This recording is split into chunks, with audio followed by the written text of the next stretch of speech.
Онаар үлээсэн Монголын зинхэр салхимын Зулай өнсөж ивээсэн Монголын чухтын гэрмэн Жарны бадагтай Монгол хэмээх улс минь Жаргалын үлзийн мөрцөн Монголын дэлгэр түмэнэ Жаргалын үлзийн мөрцөн Монголын дэлгэр түмэнэ Энэ тэрч байгаач танях Монголын удам нутагмын Тэгэж саянуудаа Монголын Ирээдүйн хооч эх орныхоо төлөө ирээдүйн өрсийнхөө төлөө зөв нийгмийг бүтээхийн тулд оролцож байгаа эргэн бүртээ та бүхэндээ чин сэтгэлээсээ баярлаж байгаагаа энд дуулгая.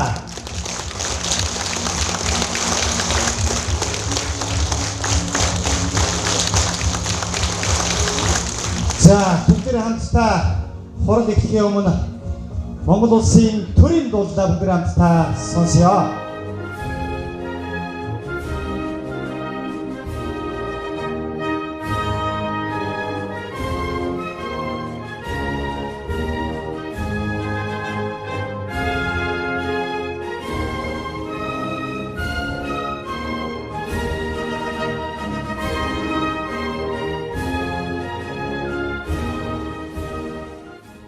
Уулзалтыг хийх өмнө яг энэ театрын гадаа намайг машинтай ирээд зогсчихсон чинь нэг купигээд машинаас такси бариад ээж охин хоёр бууж илээ.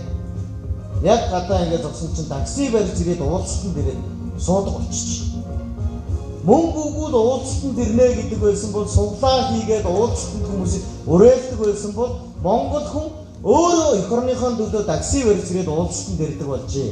Тэгэхээр би энэ тэр ээж охин хоёрт их маш их баярлалаа гэж та бүхэн хүмүүс нэг сайн нэжиж таахгүй гэж хэлсэн. Манай улс их өөр болж байна. Бид их өөрчлөгдөж байгаа юм байна гэж үнэхээр ингээд өдөр болгоны 4-6-аас харагдтыг. Үнэнбаазуу намайг анх байгуулъя гэж 2016 онд хэлсэн.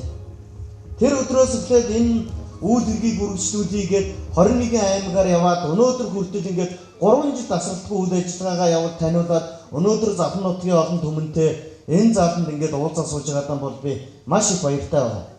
Үнэнбаазуу намын хамт олон бид нар шинэ Монгол улсыг бүтээе гэж хэлж байгаа. Би энэ зааланд байгаа улсуудаас нэг зүйлийг асууя. Монгол улсын зорилго юу вэ?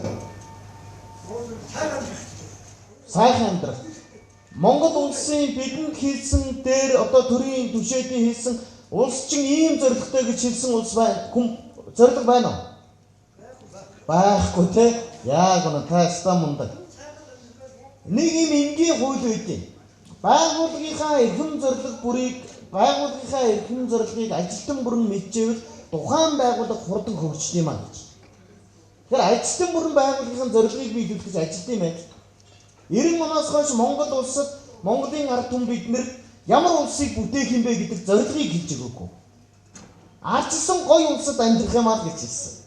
Гэхдээ ардчилсан улсын иргэд юу бүтээх юм, юу хийх юм бэ гэдэг тэр зорилгыг хэлж өгөөгүй.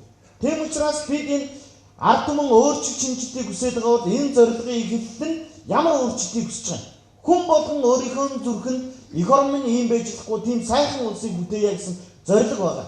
Тэрийг бид шинэ Монгол улсыг бүтээе гэдэг зорилт болгож дэвшүүлсэн. Чиний дээр бүтээх гээд энэ ард түмний хүсэж байгаа улс нь ямар юм бэ гэхээр эргэн бүрэн аз жаргалтай шинж тухайн сүрлсэн хүчрэг улс орн байх юмаа гэж бид тодорхойлж байна.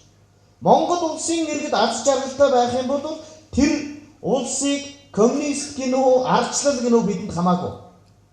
Ардчлалт үнэнч улсыг биш аз жаргалтай амьдрах чаддаг улс орныг бид бүтээнэ. Сингапурыг үндэслэн лигээд ирэхмээс та эрхэм хийс манай улсын иргэдээс очиод асуу. Аз жаргалтай үнэнч үү ардчлалт үнэнч гээд асуу. Манай улсын иргэд аз жаргалтай үнэнч гэж хэлнэ гэж хэлсэн. Тэгэхээр ямар ч улс орн нэг иргэнийхэн асуудлыг нэгдсэн бодлогынхоо үндэс болгон тавих ёстой. Бид нэр ямар улсыг бүтээх гэдэг юм гэхээр нэг иргэнийхэн асуудлыг нэгдсэн бодлогын үндэс болгож чадна. Нөхөр Батын төлөө энэ төр ажиллах ёстой гэж байна. Гэхдээ Батын өмнөөс бүх юм хийчихгүй. Батад амьдрахад бат хүүхдийн цэцэрлэг төгөхөд хүүхдийн цэцэрлэг асуудалгүй хүрэлцээ хангамжтай ордог байх. Бат хүүхдийн боловсролын тогтолцоонд орвол боловсролтой болгоход тэр нь нээлттэй байдаг. Энэ мэтчлийн ингээд Батыг зориулсан тогтолцоог бий болгоё гэж.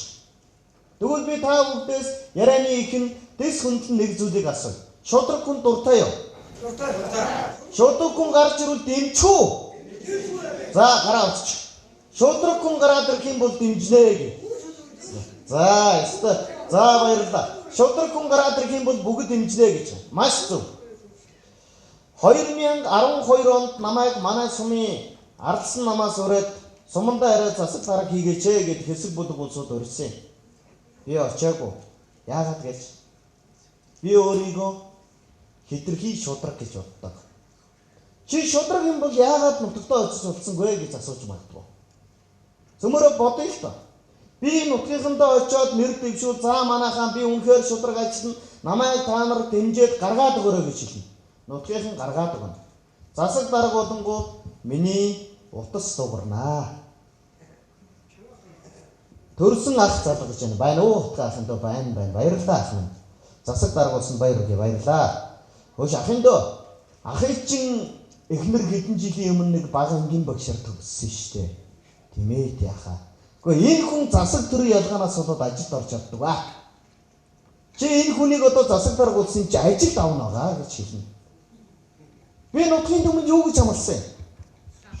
Шудраг байна гэж амласан шүү дээ. Хэлсэндээ хөрөн шүү дээ.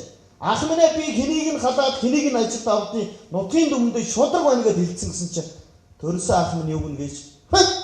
Та мосооч ингээд томорхороо ядарсан нэг нэ тоохон байдаг гэсэн утастаас. Ах одоо төрлүүдэд очиод хэлнэ. Нөгөө Отгонбаатар чин засаг дарга болоод миний ихнэрийг ажилд авсангүй. Хүн томорхороо ингээд төрлөө нэг ихээс цуц гарчаад миний ихнэрийг ажилд авсангүй гэж хэлнэ. Манай төрлөө сонсоо юу гэнэ гэж. Уг нь Отгонбаатар гайгүй хөөхөд байсан хүн томорхороо тэгдээн гэсэн гэж хэлнэ. Нутаг даяар ямар яриа явах юм? Төрсөн ахынхаа эхнэрийг ажилд аваагийн чин Отгонбаатар манд яг туслаач гэдэг яриа хөвсч хэлж байгаа юм. Төд удалгүй 10 жилийн найз энд нэг худгийн дэндэр зарлцлаа найздаа өгчхөө гэж яваад байна. Андан шудраг зарлыг чи ялаад авсан. Манай найз юу гэнэ гэж Отгонбаатараа чамайг би засаг болгохын тулд морь нохоо мэд зүтгэсэн шүү. Чимүнэг худгийн дэндэр өгч чадахгүй байхдаа гэж уурлагаар авчихсан. Оройн ангийн хэдэн гүнтэй шил арх ууж орж ирээд намайг алтан тахан тендер өгөөгүйгээд гэрээс чирээ гаргасан чинь нутгийн түмэн сонсоод юу гэнэ гэж хохны хохн энэ муу Отгонбаатар сэнтгэлээдээс энэ дүүрчил дэвэл таараа гэж. Би уг нь олон хүн туссан. Гэхдээ тэр хүмүүс Отгонбаатар руу хүн дайрж яхад дуугараад яах юм бэ гэж дуугүй. Нэг жилийн дараа Баяндар сумандах хамгийн муу хүн хэмбэ гэсэн чинь манай төрлүүд найзуудаас эхлээд хамгийн надгийн хүн бол Отгонбаатараа гэж хэлээд хөөгөө явуулна. Монгол хүн шудраг хүний гараад ирэх юм бол дэмчэн болчихсон. Үзэн ядна яриаг өрөөгүй балаа юм гэж дуудсан шүү. Бидэнд худлаа юм ойлгуулж байгаа ахнар. Шудраг ёс гэж шаад худлаа юм ярьж байгаа. Би та нарт ярив. 20,000 төгрөгийг 2 хүн шудраг хуваа. Хэрхэн хуваах вэ? 10 мянгаар. Энэ 10,000-ыг авсан хүн арх уучих гад энэ хүн 20,000 төгрөгтэй бол гурлаа авчих гад байгаа. Би энийг мэдж байгаа. Тэг учраас 20,000 төгрөгийг тэр хүнд өгөөд гурлыг авах болцсон. Арх уух хүнд би 1 төгрөг өгөөгүй. Яг үүндээ би ахнар яриад байдаг хараал идсэн шудраг болсон юм хийсэн. Гэхдээ би зөв үр дүнг бий болгоцсон байхгүй юу? Зөв үр дүн. Өнөөдөр бидэнд тэр шудраг ёсноос ч илүү зөв үр дүн хэрэгтэй шүү дээ. Амьдралын төлөө тэмцээд байгаа иргэдээ дэмжлэггүй дарамтлагдаг мөртлөө арх уугаад явж байгаа хүн хүнсний толгойн тараадаг төртэй байвал Монгол яаж хөгжих юм? Яаж урагшаа явах юм? Энэ улс урагшаан хөгжиж ивэл хөдөлмөр зүтгэж байгаа хүн болгондоо боломж олгосон төрийн бодлого байх ёстой. Энийг бид нар ойлгохын тулд дараах 4 төрлийн хувьсгалыг хийнэ гэж дэвшүүлж байгаа. Дараагийн слайд. Бид 4 төрлийн хувьсгалд нэгдэх хувьсгал нь ямар хувьсгал хийх юм бэ гэж сэтгэлгээний хувьсгал хийя гэж олон түмэндээ хэлж байгаа. Манай ард түмэн өөрчлөлтийг, шинжлэлтийг, манан дэглэмийг устгая гэж яриад байгаа. Манан гэдэг хаана вэ? Төрийн дээр байгаа өндөрт байгаа ахнар гэж хэлээд байгаа байхгүй. Уучлаарай. Завхан аймаг дээр манан байж байгаа. Завхны отгон суманд ч манан байж байгаа. Жижиг манангууд бидний эргэн тойронд байж байгаа. Бид энэ манан гэдэг системийг унгахыг гэвэл яаж унгах юм бэ гэхээр дэрэгдэн байгаа ардсан нам, ардын нам гэж явж байгаа улсуудад эх орныхон төлөө одоо нэг удаа зогсоод өгөөч гэж гуйж байгаа. Гуйж байгаа. Яг үнэ. За, ингээд бид хэд энэ сэтгэлгээний хөвсгөлийг хийгээд үр дүнд нь манай ард түмэн хилээд байгаа. Өөрчлөлтийг яаж хийх юм бэ гэдэг. Сонгууд болоод нэр дэвшингүүд саналын хуудсан дээр нөгөө л нэг ардын намынх, нөгөө л нэг ардсан намынх нэр дэвшдэг. Шүүмжлээд та нарын төлөө явъя гэдэг төлөөллийн хүн тэнд нэр дэвшдэг юм уу? Байхгүй. Бид нэр сонгуулаа очиод өгьегээд тэр хоёр хүний аль нэгийг нь сонгодог. Гурав дахь хүн байдаггүй. Тэгвэл бид яаж өөрчлөх юм? Шүүмжлээд өөрчлөлт хийгээд байгаа тэр хүнийг та хэдийн дундаас ард түмэн нэр дэвшүүл тодруулаад гурав дахь хүн болгоод нэр дэвшүүлье гэж байна. Одоо олон түмэн сонгуул өгөхөд яваад очихдоо за би энэ хоёрыг биш ашгүй нэг сонголт байна гэд гурав дахь тэр зөв хүнийг нэр дэвшчихье гэж байна. Дэмжчихье гэж. Ингээд улсын хурал 76 хулгайч байна гэж дуудаад байсан. Ахын нэр хэм билээ? За Бямсрах. За 76 хулгайч байна гэж бид дуудаад байгаа. Гэтэл тэр улсуудын дундаас 76 хулгайч байна гэсэн чинь Бямсран гээд нэг зөв хүн гарвал нөгөө 76 чи хэд болох вэ? 75 бол цөөрнө. Агаад бат гэдэг зөв хүн ороод ирвэл 74 болно. Энэ мэтчлийн ингээд 76 зөв хүнийг бид нар оруулж чадах юм бол төрөө нэг хулгайчуд цэвэрлэж чадах. Цэвэрлэхийн тулд яах юм? Нэр дэвшүүлэх хэрэгтэй. Дэвсэн хүнийг сонгоо гэж хэлээд ойлгуулах юм билдүүл бид нар сонгуулийн хувьсгал хийнэ гэж. Тэр хүмүүсийг нэр дэвшүүлсэн. Монголын ард түмэн нийтээрээ сонгогдсон. Нэг ороо сонгуулийн үр дүн сонссон чинь бүх газар ардсан нам, ардын намаас нэр дэвшсэн улсууд унчжээ. Та нар төсөөлдөө. Одоо төрчин цэвэр болцсон. Одоо улсын мөнгийг идээд гадаадд офшор дансанд мөнгөө нуусан улсуудыг олоод ирэхэд маш амархан болно.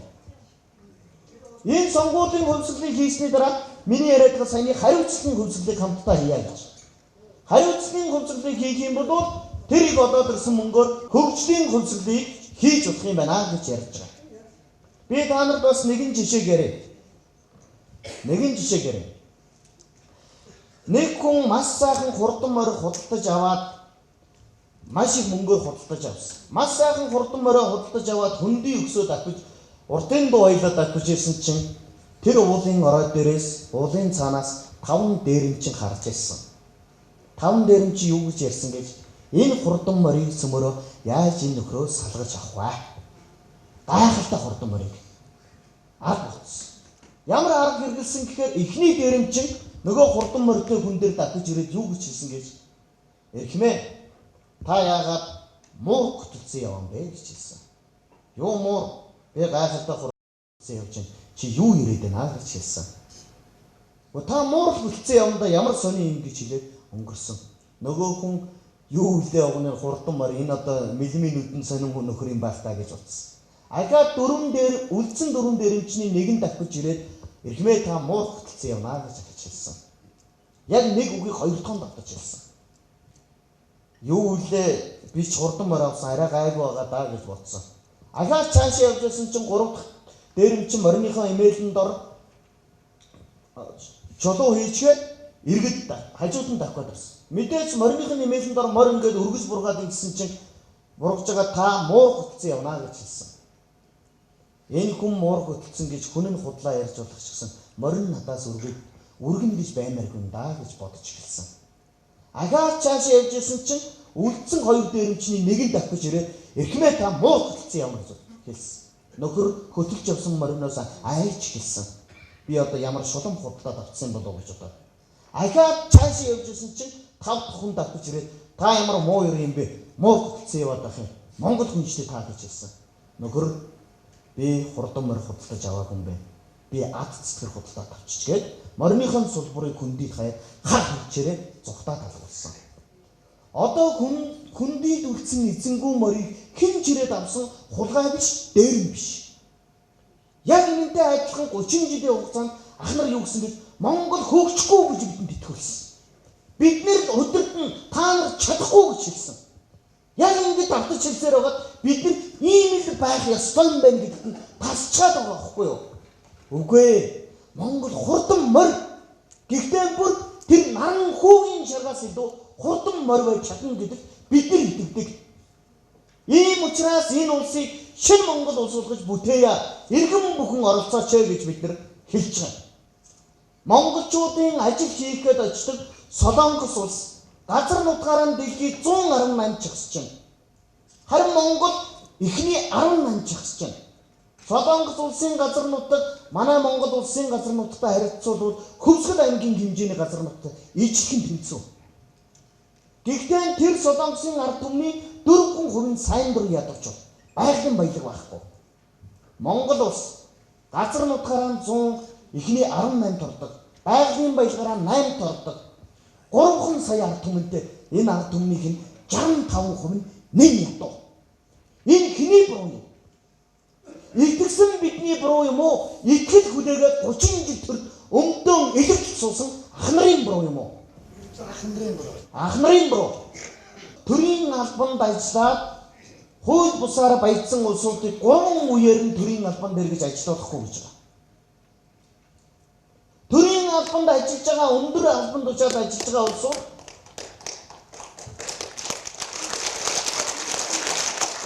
төрийн өндөр албанд очиад ажиллаж байгаад биеийн өвдсөн улсууд гадаадд яваад хэрвээ эмчлүүлнэ гэх юм бол албан тушаалан өгөө гэдэг бид нэр шаардлага тавьж байгаа. Энэ улсыг бид бодлогоор өөрчилнө. Хоёр дахь зүйл нь бид нэр ажилтнад төр гэж байна. Ажилтай хүү гэж бид мэднэ. Хүн аавдан ажилтай байх гэж. Тэгвэл ард түмнээсээ гарч ирсэн төр ард түмэндээ ажилтай байх ёстой. Хүмүүс төр аав шиг байх ёстой гэж хэлээд байна. Үгүй ээ. Бидний харж байгаа төр хүү шиг ажилтай байх хэрэгтэй. Дэмжээд өгсөн ард түмнийг дээр нь гараад суудаг биш. Тэдэнд хэрэгтэй бодлого ярьдаг ийм зүй доктор руу бид явах ёстой гэж энэ үнэн баазуу намын хамт олон харж байгаа. Эндээс цааш яваад бид аз жаргалтай Монгол хүнийг бий болгоно гэж. Энэ бид нар юунд үнэнч байх юм гэж хүмүүс асууж байгаа. Ард түмнийхэн аз жаргалт нь үнэнч байж гэнэ. Манай ард түмэн аз жаргалтанд үнэнч байх. Бидэн дээр ирээд олон хүн асуудаг, яригдаг. Отгонбаатраа чи урвчихгүй, шаравчихгүй. Чи гоё ярихын тэгээ намхан хүзүүгүй учраас чи илбэг дөрчтэй их адилхан гэж хэлж. Яг үнэ. Тэгэхээр илбэг дөрчгээд ийм намхан хүзүүгүй ийм хүнд хулигдуулсан учраас дараагийн гарч ирэх эх орно гэж гарч ирэх хүн ямар юм? Өндөр урт хүзүүтэй хилгүй хүн байх ёстой. Тэр хүний ярьж байгаа. Тэгхийн бол идэхийн гинэ. Зарим хүмүүс Отгонбаатраа чи урах уу гэж асууж байгаа. Би урахгүй. Гэхдээ би үхүүл яах вэ? Нам дагсан залуучууд амьдралд хүрдийн гэж ярьж байгаа. Үнэн хоёр айхтар нэртэй намыг дагсан залуучууд бүгд томроод амьдралд хүрсэн. Харин хоёр айхтар нэртэй намыг энэ 20-30 жилийн хугацаанд эсэргүүцсэн улсууд өөд улсын. Мэндийн зэний дасгалбар гэдэг улсууд эсэргүүцэж яваад өөд улсын. Бид бүтээгч байгаа шинэ Монгол улсыг яаж бүтээх юм? Бид өөрсдөө өөрчлөгдөж бүтээнэ. Солонгос улсын цэргийн эрэлтгийсэн Паккет ерөнхийлөгч нэг өдөр ард түмэндээ хамтаа юу гэж хэлсэн гэж манай ард түмэн та нар дахианаас 7 дор гişэлсэн. Ямар дахиад? Гэрийн гадаа донгоддог дахианаас 7 дор гişэлсэн. Яхараа хүн гэрийн гадаа донгоддог дахианаас 7 дор үедээ гэж Солонгосын ард түмэн ууралсан. Нэг үгээр хэлбэл Монгол хүнийг малаасан дор гişиж байгаадаа яа гэж хэлмээр хэлсэн. Бид нэр дахианаас нэг ч юмараа 7 дор гişиж тэр ард түмэн ууралсан. Харин ерөнхийлөгч нь 7 хоногийн дараа гарч ирээд ард түмнээс асуусан. Та нар үнээр дахианаас 7 дор биш үү гэсэн.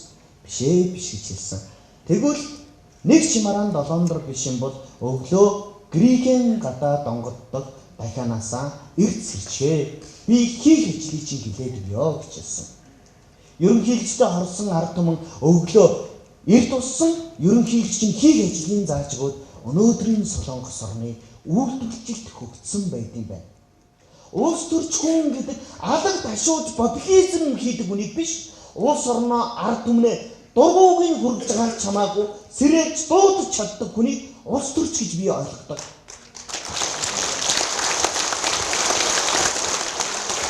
Энэ иргэдэн завхан нутагт иргэдээ хэн нэгэн таалагдахын төлөө бид нар ирээгүй. Магадгүй зарим хүний дургуугийн хүрмээр маягтын дээрээс бид нар та нартай уулзах гэж наа гэдээ орилоо явсан. Яах вэ? Ардсан нам ардын намынхан ажиж ирээд уулзалт хийдэм билээ. Бид нар яагаад ачааны автомашин дээрээс ард түмэнтэйгээ уулзаж болдгоо бэ гэж бодсон юм. Тэр ёсоор бид нар 3000 гаруй улсуутай уламж талбайгаар яваад уулзсан байдгийг. Гоё уу? Энийг сэтгэл гэж хэлж байна. Энэ бүгдийн төгсгөл бид дөрөвдүгээр зүйл гадаад бодлого, 5 дахь зүйл нь бүх хуулийг ялбаршуулна гэж байна. Үннийг хэлэхэд энд сууж байгаа ухаантай та бүхэн миний яриаг шууд ойлгож байгаа. Ах нар хууль гаргаж байгаа хулгай хийдэг болсон. Хийж байгаа хулгай болгоно хуйчлагдсан. Яалчгүй хулгай байдаг. Гэхдээ яалчгүй хуулийн дагуу учраас хулгай биш гэж. Ах нарын өөртөө зориулж гаргасан хууль болгоныг бид өөрчлөхийн тулд бүх хуулийг ялбаршуулна гэсэн 5 дугаар бүлгийг бид нэмж оруулж байна. Энэ бичлэн бид нар ажиллах юм бол улс орноо өөрчилнө. Би энд 2 зураг гаргасан. Тэр дээдлийн хэсэг энэ гэрэлт галбаар харагдахгүй ч магадгүй. Хин өөрчлөхийг хүсэж байна? Гар орох гээд ард түмнээс асуув. Бид өөрчлөхийг хүсэж байна. Бүгд гараа оргоно. Дараа нь хин өөрчлөх юм бэ гэхээр бүгд гудай. Мэдгүй хаа нэгэн бурхны хүү гарч ирээ. Тэр нь өөрчлөхийг аграх юм бол чи яа тэрний гар хөдлөсөн. Бүр инээдтэй улс орноо өөрчлөе 4-5 удаа яриа суухаараа сингэл ярина. Ястаа тэр идэж уусан тэгсэн гэ. Ястаа 9 бусын хэлнэ. Нэг нь босоод за тэгвэл би энийг өөрчлөе гэж явахад тэрэгтэй чи яаж чаддیں۔ Магнаа бацаанд нь чадаагүй байхад чи чадвал гэж доош сууч хийгээд нөгөөдөлтөө нэгээд Монголыг сууч. Бишээ. Монгол яаж өөрчлөгдөх юм бэ? Бидний хэлээд байгаа үзэлснаа. Нэг чин дундаас чин өөрчлөе гэж байвал тэрнийг дэмж тэгвэл Монгол өөрчлөгдөнө. Надаас асуудаг Отгон Баатраа чи мэдлэг боловсрал хэрвээ гэрээ засаа төрөөн засаач гэж хэлдэг. Манжийн дарангуйлалд монголчууд урдчууд хятадын гамин намын дарангуйлалд явж байхад Дандны Сүхбаатар тэргүүтээ 7 залуу эх орноо өөрчлөе гэд босоод ирсэн. Сүхбаатараа чи тэнэгтэй чи эрдэм сургууль төгсөж ч юм уу олон нэр мориноос нь татаа болцсон нэг ч монгол хүн байгаагүй. Тэрний тийм хүн гарч ирсэн бол монголчууд тэр мориноос нь татж байгаа хүнийг урамгч гэж хэлэх байсан. Бүгдийн зовлон ижилхэн байсан учраас харин тэр залуучуудаа дэмжсэн. Дэмжхдээ яаж дэмжсэн? Би хүрээ орж тэр залуучуудаа нийлнэ гэж гэрээсээ гараад морин надад морцсон байхгүй. Бусдаа дэмжиж байна гэж хэлээд гэртээ суугаад байна. Бид яриад байгаа өөрчлөж юу юм гэхээр гэрээсээ гараад мориндоо мордоод нэгдээд өгөөч гэж байна. Өнөөдөр магадгүй энэ цаг үед Солонгос киноны UBS дээр нэг сериал гарч байгаа. TV5 дээр нэг гоё сериал гарч байгаа. Тэр киноныхон ангийг үзэхгүй өвхөн чиг санагдаад зарим нь гэртээ сууж байгаа. Гэхдээ тэрнийг үзээд хэрэггүй Монголын төлөө зохилно гэд энд та нар ирсэн байгаа. Энэ бол оюунлаг завханчууд гэдгийг чинь баталгаа. Тийм учраас та нартаа баярлалаа гэдэг үгийг хэлээд байгаамаа.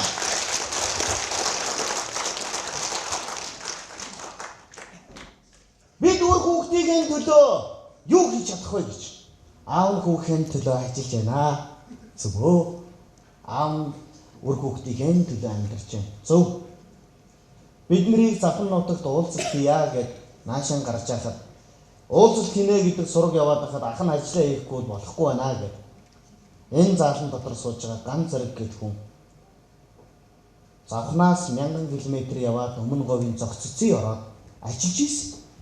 Бидний завхан руу яваад ирлээ гэсэн чинь араас зогццгээс Улаанбаатар руу явсан чинь автобус суудалтай болохгүй болохоор моторн дээр нь гүйж сууж байгаа жолоочоос нь сууж байгаа Шинжэнгөөнд тавцаар аваад өчигдрийн 1 цаг завханд ороод ирж байгаа. суухгүй болохгүй гэж хэлж штеп. Үгүй ийм хүн завханд байдгийн бэ. Ийм хүн яг та бидний дунд Монгол цустай хүн байдгийн бэ. Тэр бол хэд сууж байгаа ганц зэрэг гэдэг.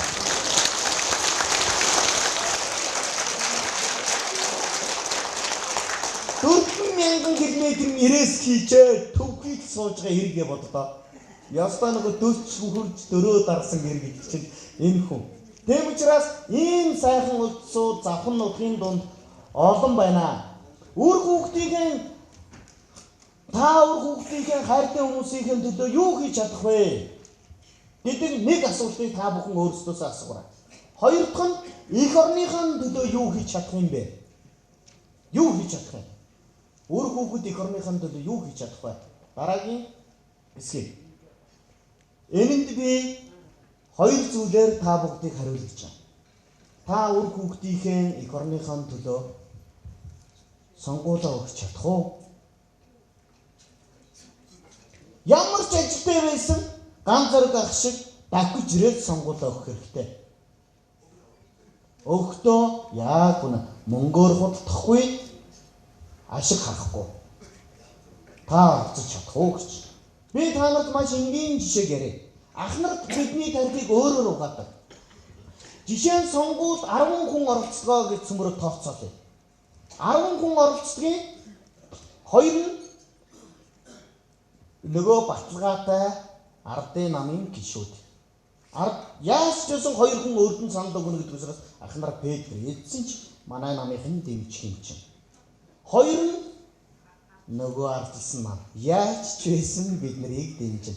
Баталгаатай 10 хүний 4 хүнтэй бол найраа байхгүй. Нөгөө 2 нь ямар гэж нөгөө эднэрийн хилээд идэг саарл мас. Хинт ч өгч магадгүй. Сонгуул хэдэн хувьтай байдیں۔ 60 хувьтай. 10 хүний хэдэн сонгуул өгөх гэхээр 6 хүн. 6 хүн нь 2 нь ардын намд найдвартай, 2 нь ардсан намд найдвартай. Энэ хоёрыг хэн урвуулж чадсан сонгуул явна. Яагаад нөгөө нэг үлдсэн 10 хүний 4 санд өгөөгүй лээ? Тэр 4% сонголт байхгүй. Сонгуул өгч яах вэ? Шалт дими. Ингээд санд өгөхгүй үлддэг. Нөгөө үлдсэн 6 дээр ах нар тоглолт хийгээд ялчаад байдаг. Уг нь энэ 4 хүн хизээд санд өгөх юм бол ардсан нам ардын нам бад өгөхгүй. Өгөж үйсэн ч өгөхгүй. Бүр өөр хүн зурна. Зурхан байхгүй бол хэнийг ч дуулахгүй цагаан уулс өгчөөд гараад ирнэ. Тийм ир зөрөгтэй. Энэ 4 дээр нөгөө саарл 2 маасыг нэмээ. Хэд болсон? 6. Бид нэр 60% ялах гээд байгаа байхгүй юу? 100% сонгуульд эрдэжтэй орчвол энийг ах нар мэдээд байгаа учраас сонгуулийн эрдцийг хөрөхгүй тул юу гэх юм? Сонгохон байхгүй. Сандаан битгий хөцгөө. Нэг нөхрөөр ингэж ярилаа. Сонгуул өгнө гэдэг чинь гутамж шиг. Би сонгуул өгдөгөө. Ингэж тарих угаахаар сонгуулийг 6 хүн өгөхөөр найдвартай сонгогч дээр эднэр гараад байгаа байхгүй юу? Хэрвээ бид энэ шинэ Монгол улсыг бүтээгээд 100% сонгуул өгдөг болох хэрэгтэй. Иргэн тойрныхоо хүн болгоныг сонгуул өгүүлнэ. Тэгвэл Монгол маш амархан өөрчлөгдөнө. Энийг л бид нэр сонгуулийн хувьсгал гэж нэрлэсэн. Ингээд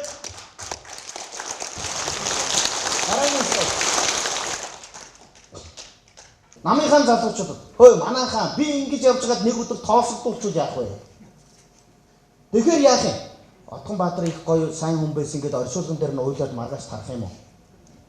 Хөөрхийн нэг хүүхэд байсан чинь нөгөө дасбар хагсын интерсэг хавцын гимлээ гэж ард түмэн яриад өнгөрөх юм уу? Үгүй. Нэгийг харж болно. Нөгөө дэх залуу маргааш энэ зогсож явах шүү. Энэ батган шиг залуу. Би өөрчлөлөө дараагийн гаргаж өгсөн. Ийм ард түмний хинч дийлдэггүй маа. Дийлдэггүй юм. Би та бүхэнд маш нэг энгийн юм зургийг харуулъя. Тэгэхээр энэ үнэн ба зөв нам бидний яриад байгаа би нэг зүйлийг хэлээд байна. Би даагч ч юм уу хэн нэгэн Монголыг өөрчлөхгүй. Жишээ нь 90 онд ардчилсан хувьсгалыг хийгээ явж ирсэн улсуудаас нэгийг зогсоож гал хөөе. Нөхөр та нар ардчилсан хувьсгал хийчихэд их орноо яаж хөгжүүлэх гэж байгаа юм гэж асуугаагүй байхгүй юу? Бүхэн ачиж ямар гоё юм бэ хийцэн. Ах нар гараад ирсэн юу хийх юм мэдэхгүй. Нэг юм гусаад ирэхэд би ч гэсэн гусчээ даа гэж уралдаж гусж байгаад 30 жилийг туулцсан. Биднээс би асуу гэдэг нь тэр. Энэ Монголыг яаж өөрчилөх юм бэ гэдэг бодлого яриад байгаа нь энэ үнэн ба зөв нам бол дандаа бодлого ярьж байгаа. Бодлого ярьж байгаа. Бид Монголыг ингэж өөрчилнө гэж. Энэ ард иргэд өөрсдийнхөө хэрэг хүчтэйг мэддэггүй гэдэг үг өгөөц. Тэнд нэг Английн ирмэг дээр нэг далис нөхөр яриад байна да. Ингээд яг үнэ. Тэнд нэг насчиг далийн нөхөр буцаад алхаж байгаа. Дооцсон барид орлоод ахтана. Буцаад зөрүүдлээд. Гэхдээ бүгд ингээд зөрүүдлээд алхавал энэ ах ингээд ангал руу орчих юм билээ л дээ. Маш энгийн. Өнөөдөр ардын намын ах нарыг бид сонсгоон байгаад буцаад алхах юм бол бид нар бүгд доош живнэ. Нэг хүн надад хэлж байгаа. Чи энэ улс орноо идэж уусан улсуудыг авчиад шоронд хийх үү гэж ухаантай хүн надаас асуусан. Маш ухаантай хүн. Завхан нутгийн иргэн. Би өөдөөс нь юу гэсэн гэж. Би шоронд хийнэ. Гэхдээ би энэ баячуудыг 100 хэдэн мянган төгрөгийн тэтгэврийн хувь тэнцвүүлсэн системээр яаж сар амьдардаг зовлонг би мэдрүүлмээр байна. Тэдэнд амьд өгч байгаа. Яаж багш нар 600 мянган төгрөгийн цалин аваад тэрнийхэн 120 мянган нийгмийн даатгалын шимтгэлд өгөөд 380 мянган төгрөгийг цалингийн зээлэнд өгөөд сардаан 100 мянган төгрөгөөр амьдардаг зовлонг би мэдрүүлмээр байна. Тэд нар бидэн шиг амьдарч чадахгүй. Зүгээр л галзуурч өгөх. Энийг би тэдэнд олгосон цааш явах гэж байна.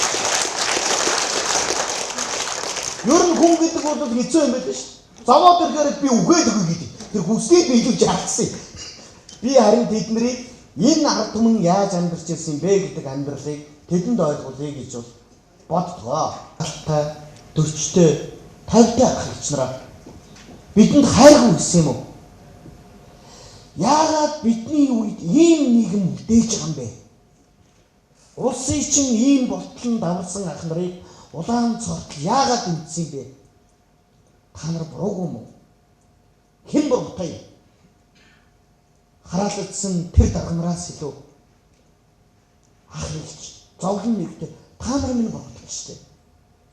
Одоо ч гэсэн сонгуул болох юм бол манай нам гээд гүүхэд билээ. Энэ хоёр намын ах нар ихчнэр буруутай. Тийм учраас хүн гэмээн ухаарахад оройтгүй юм гэж хүн хэлдэг. Нэгхэн сонгуулийг улсын хурлын 6 сонгуул энэ хэдийн төлөө өгж улсын ганцхан сонгуулийг үр хүүхдийн төлөө өгчөөж гэж би чин сэтгэлээсээ гуй. Ингэж чадвал энэ улсад тэр хүсээд байгаа хувьсгал шинжил хоёрцэн зэрэг хийгднэ. Энийг л би яриад байгаа. Ингээд та бүхэндээ баярлалаа. Асуух зүйлүүд би хариулнаа гэдгийг хэлье. Тэгээд баярлалаа. Миний мөн айц нэг сайхан.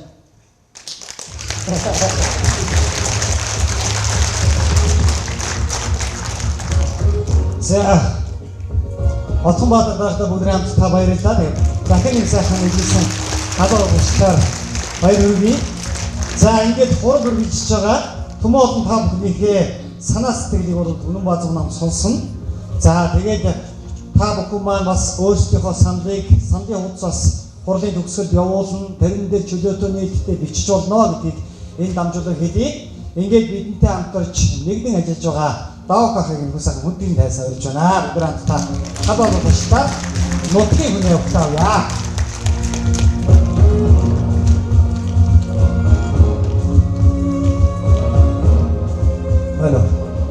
За энэ орой мэндийг нийт хүрэлцэх ард түмэндээ дэвшүүлье. Энэ уулзалт маань хамгийн гол нь эх орон гэж юу юм бэ гэдгийг та нарын сэтгэл зүрхэнд суулгах гэж алс холоос 1000 км цаанаас эх орныхоо төлөө хөлгийн төлөө зааж энэ залуучууд энэ дээрч тав хүнтэй уулзж байгаа маань. За миний тухайд яг үннийг хэлэхэд бол би алдаа гацсах гэдэг зогсож байгаа юм.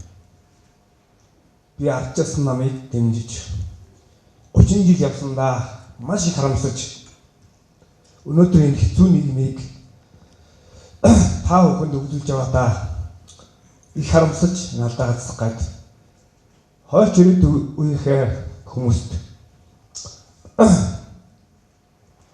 сайхан нийгмийг үлдээхийн төлөө зогсож байна гэж өөрийгөө ойлгож байна. За энэ уулзалт бол их энгийн байгаамаа. Тэгээд тав хүн маш сайхан ингээд цугларсан байна. Одоо ингээд цаашаа гэр орондоо хараад очиход арай өөр бодолтой. Энд орж ирснээсээ тэс өөр зүрхэнд чинь эх орн гэсэн бодол төрж очих байхаа гэж бид нар бас бодож байна. Тэгээд тав хүндээ товчхон гэдэг үгийг хэлье гэж бодож байна. Нэгэн юу дэлхийн хөгжлийн одоо түүчээ болсон энтэг улсын тэмцэгч хүний үгнээс би бас их тас тав хүндээ хэлье гэж бодож байна. Тэр хүн юу гэж хэлсэн гэхээр эхлээд тэд чамайг шоолно. Шоолсныхаа дараа чамтай тэмцэлдэж эхэлнэ. Тэмцэлдэж эхэлснийхаа дараа чам ялагдсанаа мэдэрнэ. Чи тэгэхэд амжилтанд хүрсэн байх болно гэж Эндриг андигж цогтой тэмцэгч хүн хэлсэн юм байна л. За тэгэхээр өнөөдөр Запан аймагт маань өнөөдөр 20 онд үнэхээр одоо энэ хөгжлийн энэ том хувьсгал болно гэж бодож байна. Баярлалаа. Сумгийн хөлөөл болж бүрдсэн ирсэн хүмүүсээс бас үг хэлээсэй гэж шин сэтгэлээсээ хүсэж байна. Үнэн шударгын төлөө үнэхээр энэ шинэ Монгол улсыг одоо цогцлон бүтэе. Үнэхээр үнэн шударга байдаг. Чамайг агуулсан энэ сайхан намын төлөө явж байгаа та бүхэндээ баярлалаа. Түрүүн одоо Автонбаатар дарга хэлсэн за 30 жилийн дараа ямар болсон байх вэ гэж. Өнөөдөр бид нь үр үндэс мөчтэй байдаг учраас бидний үр хойч гэдэг ер нь энэ орон нутаг гэдэг бол авилгачдын гар хөлөөр дуусах болоод байна. Хөдөөний малчд бол одоо залуу малчд нь одоо ер нь 40-од насны асуудал байна шүү дээ. Тэгээд автодрагын хэлдгээр бол тэр нэг улсын хараад колон болно гэдэг чинь нэг ёсных ойртсон байгаа юм харагдаад байгаа юм шиг байна. Одоо хөдөө нэг хоёрхан гөгшин улсад баг байдаг. Бүх хүүхдүүд маань энэ боловсролын системд байдаг юм уу? Бүх хүүхд нь одоо сургууль соёлд яваад ингээ явчихдаг ганцхан залуучууд байдаг. Айлын охтууд одгүй хөдөө гарсан нэг тийм авгаагүй залуучууд олдуулчихж байгаа юм. Одоо байгаа залуучууд. За ингээд би бол олон юм хэлээ явах уу? Ер нь бол тэгээ үнэн шударгын төлөө явахын төлөө би Завхан аймгийн Сантмаргад сумын одоо гадар шоргон хамгаалъя гэдэг төрийн бас байгуулсан явж байгаа. Одоо рагчаасан даргатай номер тусламж авч рагчаасан даргаар хөөцөлдүүлж тийм байгуулсан юм аа. Гадар орон нутг нь манай Завханы гадар шоргон орон нутгыг нь амар амгалан бүрэн бүтэн шугуу байгаад байдаг. Өнөөдөр энэ дээдлийн болтгоо 2000 улсуудаас болж гадар шоргон орон нутггүй босгод одоо ойртой байдаг. Тэгээ одоо Сантмаргад минь одоо тэгээд ер нь намайг бол яг бол дэмжиж явж байгаа. Одоо тэгээд үйл ажиллагаагаа явуулна. Гадар шоргоо ухуулахгүй гэсэн тэмцэл хийж явж байгаа. Би талин мөнгө авдаг юм биш. За тэгээ үнэн шударгын төлөө бүгдээрх нь хамтдаа араараас олон хүн дагуул энэ намайг дэмжихийн төлөө 20 оны тоглоо зөв хийж байгаа. Баярлалаа. За би өнөөдөр Завхангийн захын мандалсан мэрэг үүнийгээ 2000 км яваад өнөөдрийн хурлыг зориод ирсэн.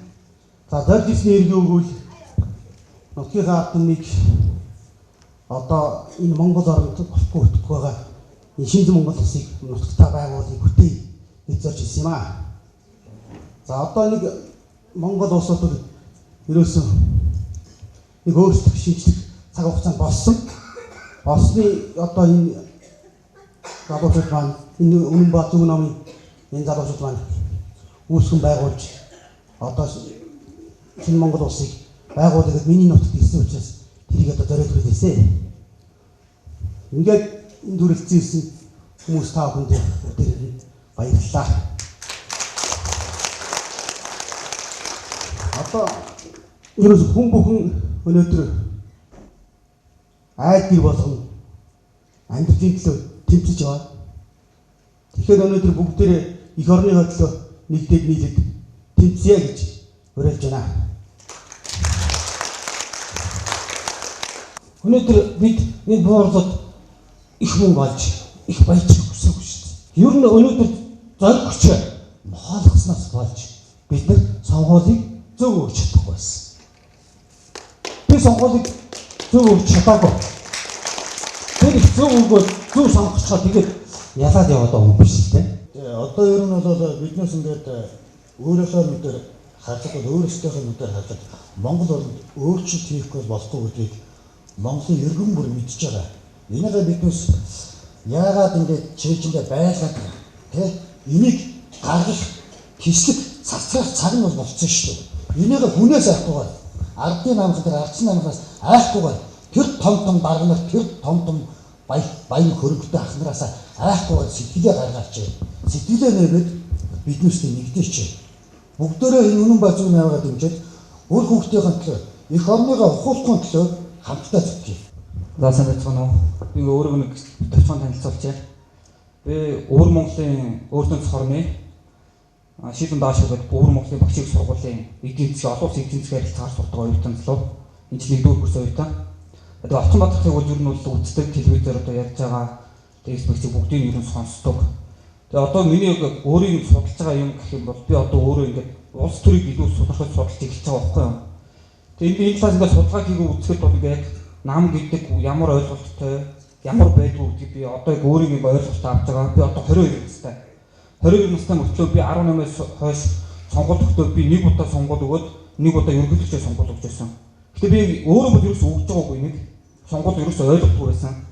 Тэгээ яг энийг ингээ илүү бодоодсон чи яг бидний сонгуулийн өгж байгаа одоо аюултай залуучууд манай аймгийн нийт 23,000 гаруй залуучууд байгаа. Нийт одоо яг сонгууль өгөх залуучуудын тоол нийт хүн 72,000 гаруй хүн байгаа шүү дээ. Тэрнээс 23,000 залуучууд байгаа. Тэгэхээр бид нар ингээд сая нэг ардын намын нэг юм зүүн болоод ингээд залуучуудыг аянлуу аваачаад ингээд 2-3 хоног нэг хоног ингээд тэгэл арих уулгаад ингээд нэг ярилцлага хийгээд нэг иймэрхүү юм болоод байдаг. Гэтэ иймэрхүү юм бол манай залуучуудад бол ерөөсөө хэрэг байхгүй шүү. Тэгээ одоо ингээд эргээд ингээд хараад үзэх юм бол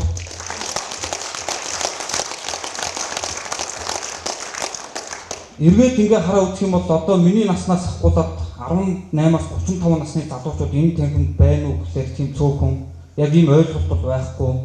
Нэг хүн нэр төстэй гэх юм бол автуу хамаатай сатангаа дэмждэг. Нэг ийм л загшинтай. За тэгэх юм бол яг одоо түрүүн тавс ярьж Солонгос ерөнхийлөгч Пак Жон гэдэг тэр мөр 1961 оноос Солонгос Азад энтгэх хойно ордог гэсэн ядуу орн байсан. Хойноос 2 дордог ядуу орн байсан. Яаж хөгжсөн бэ гэхээр тэд баруун Германаас туссан яваа хөгжсөн байхгүй юу? Тэгэхээр 46,000 залуучууд ажлын гэрээ хийгээд 46,000 залуучууд байсан шүү. Тэр хүн залуучууд хөгжсөн хүн биш. Тийм далайчтай үжиж 1965 оноос Солонгосчууд дэлхийн зах зээлд электроноор дэвшлээ гаргаж ирсэн. Тиймээс иймэрхүү ойлголттой байж залуучууд одооноос ихтэй ийм залуучууд бид нар яагаад энэ намын мөрийн хөтөлбөрийг судлаа? Энэ нам юу хийх юм бэ? Бидэрт ямар ирээдүйтэй юм бэ?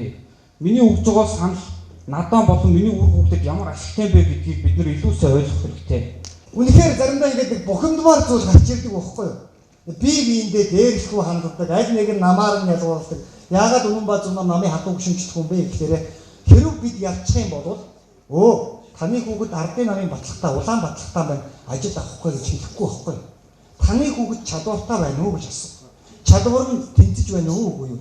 Шалгуурт нь орж байна уу үгүй юу? Гэхдээ тэр шалгуур нь ямар шалгуур байх вэ? Дандаа оюуныг нь үнэлсэн шалгуур. Тэрнээс биш өнгөтэй юу мөнгөтэй юу хэн нэгэн даргад долдгонд өгөө хэн нэгэн даргын дарагтай хамтарч ажиллаж ирсэн үү гэж ингэж асуухгүй маа.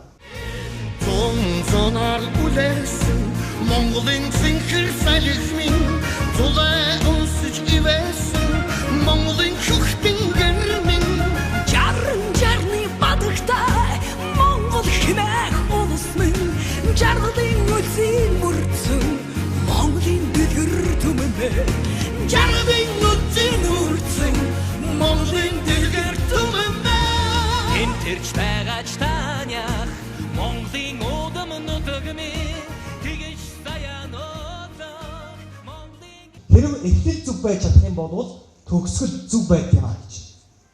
За слайдыг өгөөрөө. Эхлэл зүг бол төгсгөл зүг байдаг гэж. Жишээлбэл улс төрд орж байгаа залуучууд яаж улс төрд орж ийнэ гэж.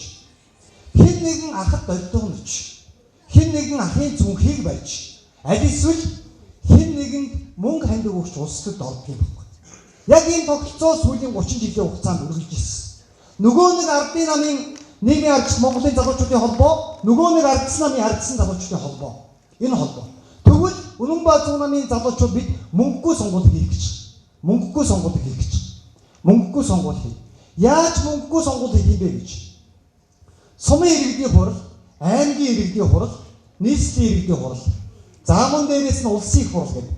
Энэ бүх шатны сонгуульд Үнэнбаазуг нам дээрээс нэр дэвшиж байгаа нэг ч хүнээс намд өгөх ханд буюу дэнчин барьцаа хөрөнгө авахгүй. Дэнчин барьцаа хөрөнгө авахгүй. Ингэж чадах юм бол бидний сонгуулийг мөнгөгүй хийж авна. Хоёр талхан сонгуулийг хоёр төрлийн одоо нэгсэндээ зарлага гарч байгаа юм. Хоёр төрлийн зарлага гардаг. Тэр нь юу юм бэ гэхээр нэгд нь одоо намд өгөх ханд, а нөгөөх нь сонгуулийн үйл ажиллагааны зарлага гэж. Жишээ нь бүгд энэ зүйл рүү анхаарлаа хандуулъя. Улсын хурлын гишүүн болохын тулд зарцуулсан хөрөнгө 1 тэрбум. Энэ бага мөнгө шүү. Энэ бага мөнгө иргэдэг. Энэ бага мөнгө. За тэгвэл улсын хурлын гишүүний сарын цалин 1,500,000 төгрөг. 1,500,000 төгрөг. За 1,500,000 төгрөг юм бол улсын хурлын гишүүний жилийн цалин 18 сая төгрөг. Улсын хурлын гишүүн хэдэн жилийн хугацаанд сонгогддог вүлээ? 4 жил. Тэгвэл 4 жилийн хугацаанд 72 сая төгрөгийн цалин авна. Улсын хурлын гишүүн болсныхаа үр дүн. За 1 тэрбум төгрөг зарцуулсан бол 72 сая төгрөгийг хасах юм бол цаана хэд үлджээ? 928 сая төгрөг. Одоо энэ мөнгөө яаж авах вэ? Хаана тендер бай? Хусъя. Хаана хүнд яаж дамжуулж байгаа тендерийг зохицуулах вэ? Ажил төрлийн нэгнийг шахаж хагаад авилга албан тушаалын мөнгө авах уу гэдэг ийм тогтолцоор явдаг байна. Тийм учраас мөнгөгүй сонгуулийг хийнэ. Мөнгөгүй сонгуулийг яаж хийх юм бэ гэхээр одоо жишээлбэл нэг маш энгийн зүйл байна. Хөвсгөл аймгийн тосон би Хөвсгөл аймгийн алга эрдэнэ сумын Хөвсгөл аймгийн тосон сэнгэл сумд явж исэн чинь 10 хүн надад сонгуул авчи ажиллаж өгнө гэж. Би баярлалаа гэж хэлсэн. Тэгээд та нарт хоол унааны мөнгө төгрөг, цалин мөнгө төгрөг гэж өгч чадахгүй шүү гэсэн чинь аруулаа бид нар амьдрал ахуйгаа зохицуулаад хамаагүй яасан. Очиж чамайг дэмжлээ 2020 оны сонгуульд хамтран оролцсноо. Эндээс бас 10-20 хүн аймгийн иргэдийнхээ уралд нэр дэвшүүлээд, сумын иргэдийнхээ уралд нэр дэвшүүлээд оролцсноо гэж хэлсэн. Яг ийм сэтгэлтэй, сэтгэлгээтэй хүмүүс өнөөдөр энд хүрэлцэн ирсэн байгаа гэж би өөртөө бодож байгаа шүү. За дараагийн слайд. Ер нь нам эвслийн сонгуулийн өрсөлдөөн гэдэг нэг юм болж байгаа. Нам эвслийн сонгуулийн өрсөлдөөн. За дэлхийд бол бодлого мөрийн хөтөлбөрийг судалдаг. Бодлого мөрийн хөтөлбөр. За энэ нам ямар бодлоготой, энэ хүн ямар мөрийн хөтөлбөр дэвшүүлж байгаа юм тэрийг нь уншиж чаддаг. А Монголд юу болоод байгаа юм бэ гэхээр мөнгө амлалт. 1 сая төгрөг, 1 сая 500,000 төгрөг. Яг энэ тогтолцоо бас л 30 жил явсан учраас буруу болчиход байгаа юм. Тийм учраас бид өнөөдөр бодлого мөрийн хөтөлбөрөөр танилцуулах ёстой. Бодлого мөрийн хөтөлбөрөөр танилцуулж байж энэ улсын орныг хэрхэн хөгжүүлэх тухайга бид ярих ёстой гэж ойлгож байгаа. За дараагийн хэсэг рүү оръё. Үнэнбаазуг намын хамгийн нээлттэй байгаа нэг зарчим нь ерөөсөө энэ. Сумын иргэдийн төлөөлөгчдийн уралд нэр дэвших, аймгийн иргэдийн төлөөлөгчдийн уралд нэр дэвших, дүүргийн иргэдийн төлөөлөгчдийн уралд нэр дэвших, нийслэлийн иргэдийн төлөөлөгчдийн уралд нэр дэвших, улсын их хурлд нэр дэвших хүмүүс хандив дэнчин барьцаа хөрөнгө авахгүй маа. Бид яг ингэж 2020 оны сонгуульд оролцсноо. Ингэж оролцож байж ирээдүйд ард түмэндээ зөв ажиллах юм нөхцөл боломжтой бүрдэгдээ маа гэх тухай та бүхэндээ дахин хэлхийг хүсэж байна. Үнэнбаазуг нам хатуу гүшүүнчил байхгүй. Монголын ард түмнийг сүүлийн 30 жилийн хугацаанд ардын нам ардсан нам эхнэр нөхөр хоёрын хүртэл хуваагаа ийдсэн. Яг сонгуульд өгөхөд ирэхээр 18 хоног юм уу сарын хугацаанд хэрэлддэг гэж байгаа шүү. Би ардын намыг чи ардсан намыг манай намын ингэж танаа намын ингэж гэртээ очиод юм ярьчих юм байна л да. Ярьж байгаа нөгөө муухай болохгүй зүйлүүдийн эхнэр нөхөр юм чинь гэр бүлийнхаа хэн нэгэнд итгэж байгаа учраас ярьждаг нөгөө төгтөрөөс болоод хоорондоо хэрүүл үүсдэг гэж. Тийм учраас Үнэнбаазуг нам хатуу гүшүүнчлэл байх. Үнэнбаазуг намд юу байгаа юм бэ гэхээр бид дэмжигчдийн бүртгэл гэж авч байгаа. Монгол орны үндсэн улмөрөөс дэмжиж байгаа тэр хүмүүстэйгээ бид нар хамтран ажиллаж байгаа гэдгийг бас дахин дуулгаж хэлье. За одоо бид нэр оролцооны тухай ярилцъя. Улс төрд ер нь хэрхэн оролцох юм бэ гэж. Бүгд сонгуульдаа идэвхтэй оролцох нэг зарчим байна. А нөгөөх нь улс төрийн боловсролоо дээшлүүлэх гэдэг ийм хоёр зарчим байна. За тэгвэл бүгдээрээ хамтдаа сонгуульдаа яаж идэвхтэй оролцох юм бэ гэхээр нэгдүгээрт нь нэр дэвшиж оролцох юм байна. Хоёрдугаарт нь саналаа өгөх юм байна гэж. Гуравт нь бол бусдыг уриалхан дуудах гэж. Бид өөрсдөө Батшиг ч юм уу, Отгонбаатар ч юм уу, Даваагүй ч юм уу энэ гурван хүн энэ улсын орныг өөрчлөхийг зүтгээгөө маа. Бид юуг өөрчлөхийг зорилгыг зүтгэж байгаа бэ гэхээр бид иргэдтэйгээ хамтарч ажиллахыг зүтгэж байгаа. Ер нь сүүлийн 30 жилийн хугацаанд та бүхэн хараарай. Улс төрчид юу гэж ярьсан бэ гэхээр нэг л зүйлийг ярьсан. Би гарчвал алаад өгнө, би гарчвал гоё болно гэж ярьсан байхгүй юу? Хизээч тийм зүйл биелээгүй байхгүй юу?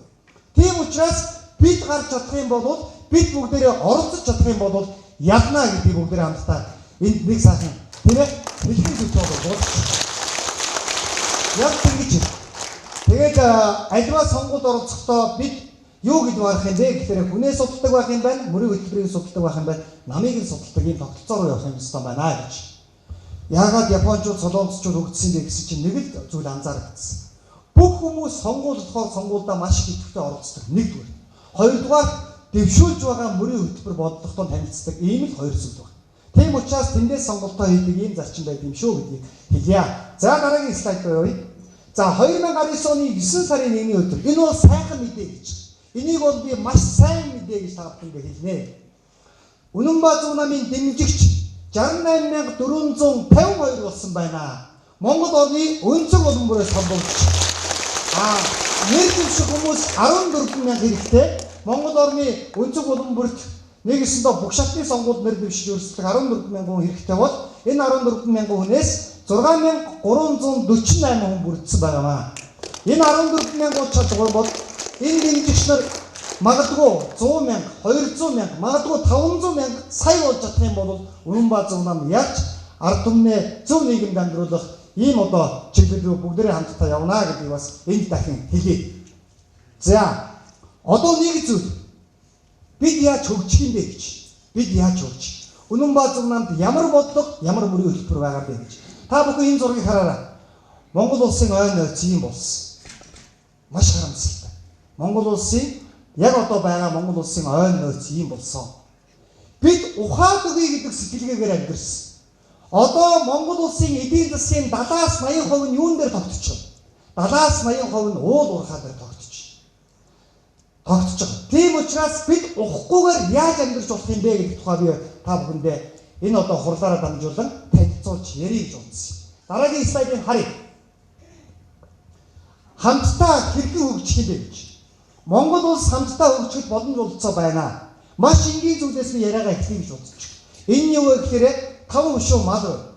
Бид хөдөө аж ахуйн бүтээгдэхүүн тэр дундаа малын түүхийн эдийн бүтээгдэхүүнийг дэлхийн зах зээл дээр борлуулдаг тогтолцоог өнөөдөр бий болгох ёстой гэж харж байна. Энэ хамгийн чухал. Хэрэг бид ингэж чадах юм бол хөгжил байна гэж харж байгаа. Жишээлбэл одоо энэ нэрс жимсний зураг ууз.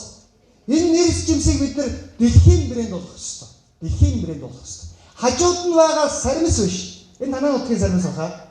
Тийм. Энэ улаан саримсыг дэлхийн брэнд болгох ёстой. Энэ улаан саримсны хамгийн давуу тал нь юу юм бэ гэсэн чинь хөгшрөлтийг удаан байлгана гэж. Дэлхийн ард түмэн бүгдээрээ хөгшрөхийг хүсэхгүй байна. Тэгвэл энийг дэлхийн брэнд болгоё гэж Үнэнбаа нам ингэж инновац хийх юм шинжилэл хийх юм гэж ярих гэдэг байхгүй. Тийм учраас бүгдээрээ хамтдаа яг энэ зарчмаар хөгжих ёстой гэж. Тэр эдийн засгийн ямар эдийн засаг байх юм бэ гэхээр ухдаг эдийн засаг биш ээ. Ургуулдаг, дэмждэг, тэтгэдэг, мэдлэг суурилсан эдийн засаг байх ёстой гэж харж байна. Мэдлэг суурилсан эдийн засаг. За тэгвэл мэдлэг суурилсан эдийн засагт 3 зүйл хамгийн чухал байдаг. Нэгдүгээрт нь өндөр ур чадвартай боловсрол мэргэжил, хоёрдугаарт нь шинжлэх ухаан технологийн судалгаа хөгжүүлэлт, үндэсний инновацийн систем хэрэгтэй гэдэг. Инновацийн систем хэрэгтэй. Бид шинжлэх ухаанаа уландаа гიშгцэн байна. Одоо жишээлбэл нэрс жимсийг дэлхийн брэнд болгоё гэх юм бол хинч зөвшөөрөхгүй байна. Яагаад вэ? Шинжлэх ухаанаа монголчууд устгаа хийсэн. Одоо ч гэсэн устгаа явж байгаа. Яагаад вэ гэхээр энэ нэрс жимсийг хүний биед сайн энэ одоо 5 хөшөө малаас гарч байгаа түүхийн эдийн бүтээгдэхүүн сүү цагаан эдээ хүний биед сайн гэдгийг бид нар нотолсон эрдэмтэнтэй байх хэрэгтэй байхгүй юу? Дэлхийд тэрийг хүлээн зөвшөөрдөг байх хэрэгтэй. Тийм учраас бид эрдэмтдтэй дэмждэг, шинжлэх ухаанд дэмждэг тогтолцоо руу явах хэрэгтэй гэж харж байгаа. За 3 дахь нь бол бодлого, зохицуулалтын орчин сайжруулж бич хөгжих хүчил тамаа гэдгийг энд дахин давтан хэлье. Тэгээд хөгжил ойрхон бай хамтдаа хөгжлөө гэдэг бол энэ хэлье. За дараагийн слайд. Үнэнбаа нам шинэ Монгол улсыг байгуулна гэж. За тэгвэл бид яаж шинэ Монгол улсыг байгуулах юм бэ гэхээр эргэн бүр нь оролцдог үр хөвгттэй зөв нийгмийг үлдээе гэж. Тэгээд зөв нийгэм гэж юу юм бэ гэхээр нэг л энгийн зүйл байна. Өглөө гараад ажилдаа явах, үчийн бүрийд гэртээ орж ирэхэд ямар нэгэн проблемгүй байх хэрэгтэй. Нэг залуу надад улс төр хамаагүй гэж ярьлаа. Би орой таксинд явж ирсэн. Шинэ 12 цаг. Хөдөөнөөс ирсэн залуу 5 шар дээрээс аваад гэрт нь өрөөжөхгүй давж явахдаа ахын дүү чамд улс төр хамаатай юу гэсэн чинь надад хамаагүй гэж хэлсэн. Тэр залуу. Тэгэхээр би тэр залууг тийм учиртай байжээ гэж асуусан. Тэгсэн чинь тэр залуу урдаас надаас нэг зовлонгоо тоочж ирсэн. Ямар зовлон байсан бэ гэхээр дүүн барилгын ажил хийдэг юм аа. Барилгын ажил хийдэг. Өглөө 6 цагт гараад гэрээсээ гараад 8 цагт ажилдаа амжихгүй байна гэж хэлсэн. 8 цагт ажилдаа амжихгүй. Тэгээ ямар учиртай бэ гэсэн чинь 6 цагт 7 буудлаас гараад 8 цагт 5 шар дээр байдаг ажилдаа амжихгүй байна. Тэгээд өдөр болгон хоцроод 10-аас 15 мянган төгрөгийг цалин дээрээс хасуулж байна гэсэн. Тэгэхээр би ахын дүү чамд улс төр хамаатай биш тэ гэсэн. Яагаад вэ? Яах вэ ах вэ? Улаанбаатар хот дор хаяж 2 цаг өдөр болгон төгжирдэггүй байвал ахын дүү ажилдаа асуудалгүй очоод цалингаа бүтэн авах ийм боломжтой байж тээ гэж хэлсэн. Харин хариуд нь нөгөө дүү юу гэж хэлсэн бэ гэхээр би 2020 оны сонгуульд идэвхтэй оролцсноо гэж хэлсэн. Тийм учраас энд хүрэлцэн ирсэн та бүхнийг 2020 оны сонгуульд идэвхтэй оролцсноо гэж 100 итгэж байгаараа хэлмээр байна. Бид шинэ Монгол улсын гэж ямар нэгэн аюулгүй хэл хахуулгүй, ямар нэгэн хүнд сурталгүй ийм нийгмийг бүтээхэд төлөө зорин явж байгаамаа гэдгээ дахин хэлье. Монголын ард түмний аз жаргал яг энд байгаа гэж ойлгож байна. Нэг зүйл ойлгосон юу вэ гэхээр энд хүрэлцэн ирсэн хүн бүхэн өөрсдийн сэтгэлийн дуудлагаараа ирсэн. Бидэнд хөгжих ийм илүү их боломж байгаа. Өшөө их илүү боломжууд ч гэсэн нээлттэй байгаа. Тэгээ бүгдээ хамтдаа ухдаг биш, илүү их хөгждөг, ургуулдаг энэ тогтолцоороо бүгдээ хамтдаа явах гэдгийг энэ лекцийн төгсгөл, энэ уулзалтынхаа төгсгөл дахин хэлье. Та бүхэнд маш их баярлалаа. За.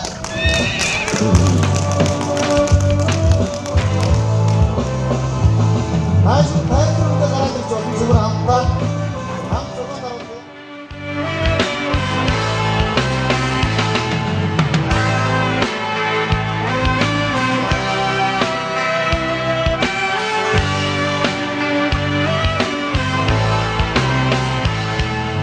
Цас тайрхан хөвч хангаа элсэн манхан цагийн уртаа хойраагүй эгэл төрөгтэй одос сургаман зантэн дорол дэдсэмэн ортын дохудгийн тастай их хорон минь онзоны юун сэхэн дусан найгаа цагийн уртаа шаргал төгтэй эхэн төрөөд зон жил амьдрамаараа осгүй баян мижлгүй тансаг их хорон минь үнэс сидмээ хөхтэн гэргэж үгүй их хорноос минь сайхан нутаг хач үгүй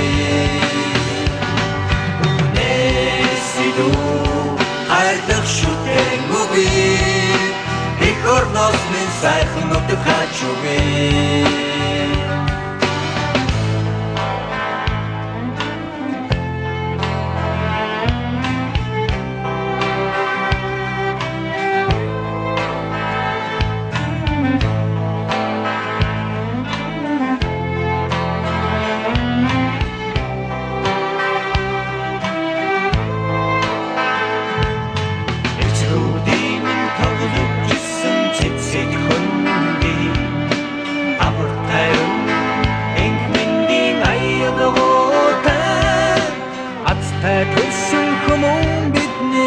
бахархан ардол норо тинүн дэргэлтэй их хорон